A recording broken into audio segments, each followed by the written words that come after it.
Hello friends, இன்றைக்கி என்னென்னா மீன் குழம்பு வைக்க போகிறேன். மத்தி குழம்பு. வாங்க எப்படி வைக்கிறீங்க. பாருங்க, 1/2 கிலோ மத்தி மீன் வாங்கி கழுவி க்ளீன் பண்ணி வச்சுருக்கேன். இப்போ குழம்பு செஞ்சிடலாம். எப்படி செய்கிறதுன்னு காட்டுறேன். ஏற்கனவே நான் ஒரு மீன் குழம்பு போட்டிருக்கேன். அது வேறு மீனில் வேறு மாதிரி செஞ்சுருக்கேன். அந்த வீடியோவும் லிங்க் கொடுக்குறேன், நீங்கள் பார்த்துக்கோங்க வேணும்னா. இப்போ எப்படி செய்கிறதுன்னு பார்க்கலாம். பாருங்கள், நல்லா பெரிய எலுமிச்சம்பழம் அளவுக்கு புளி எடுத்து நல்லா கரைச்சி வச்சுருக்கேன். கரைச்சி வடிகட்டி வச்சுருக்கேன். அதில் எல்லா மசாலாவும் போட்டுக்கலாம். மஞ்சத்தூள்,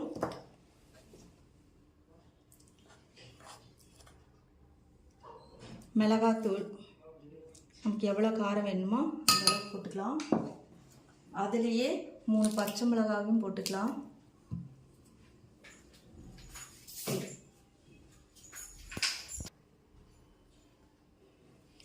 தனியாத்தூள், அப்புறம் கல் உப்பு போட்டுக்கலாம்.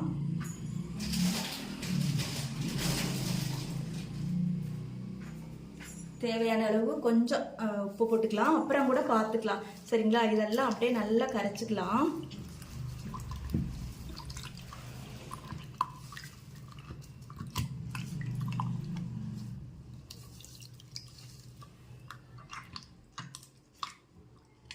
பச்சை மிளகாய் நல்லா கரைக்க வேண்டாம், சும்மா அப்படியே கையில் உடச்சி விட்டுருங்க. இப்போது குழம்பு தாளிச்சிடலாம். பாருங்கள், ஸ்டவ் பற்ற வச்சு சட்டி வச்சு எண்ணெய் விட்டுருக்கேன். நீங்கள் நல்லெண்ணெய் வேணால் விட்டுக்கோங்க, கல்லெண்ணெய் வேணாலும் விட்டுக்கோங்க. நான் நல்லெண்ணெய் விட்டுருக்கேன். எண்ணெய் காயட்டும்.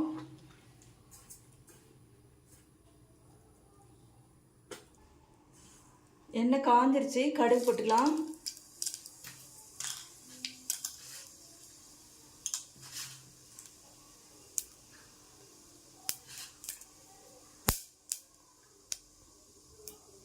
அது கூட கொஞ்சம் வெந்தயம் போட்டுக்கலாம்.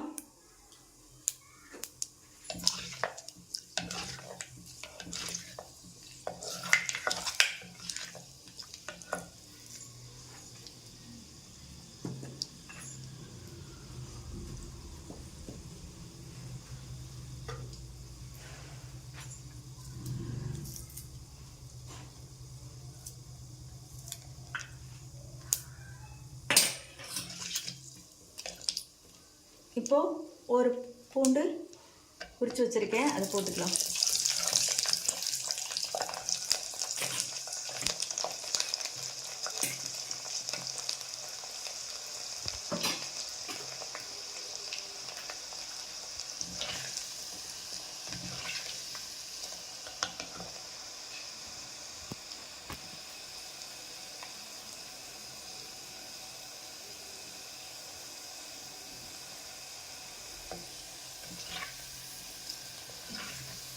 பாருங்க, பூண்டு வணங்கிட்டு இருக்கு. இப்போ ஒரு பெரிய சின்ன வெங்காயம் கொஞ்சமும் ஒரு பெரிய மலை வெங்காயத்தையும் மிக்சியில் 1-2 அரைச்சிட்டு வந்திருக்கேன், அது போட்டுக்கலாம்.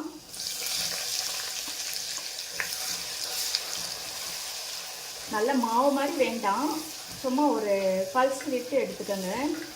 இப்போ இது நல்லா வணங்கட்டும். ஒரு 5-6 கருவேப்பிலை போட்டுக்கலாம்.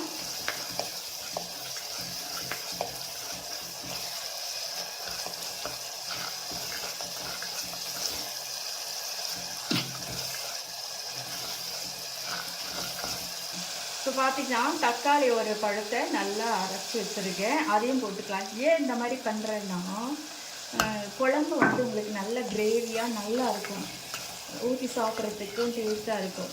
அதனால தான்.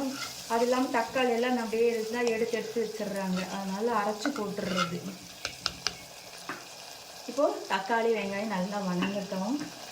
இதுக்கு தேவையான அளவு கொஞ்சம் உப்பு போட்டுக்கலாம்.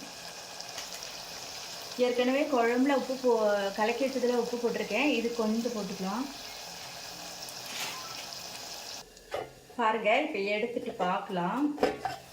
நல்லா வணங்கிருக்கு. இந்த டைமில் நம்ம என்ன பண்ணலான்னா, நம்ம ஆல்ரெடி புளி கரைச்சல் வச்சுருக்கோம் இல்லையா, புளி கரைச்சி வச்சதை ஊற்றிடலாம்.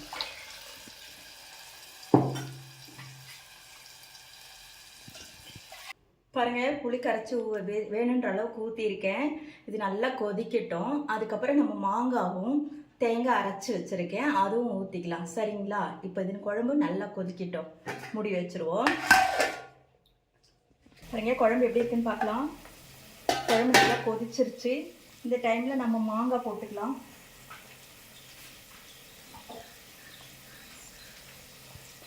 மாங்காய் ஒன்று அரிஞ்சு வச்சுருக்கேன், நமக்கு தேவையான அளவு போட்டுக்கலாம்.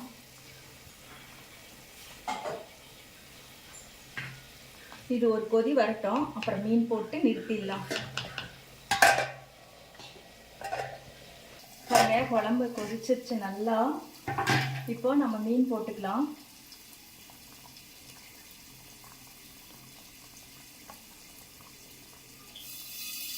மீன் போட்டு அப்படியே நிறுத்திடலாம், கிளற வேண்டாம்.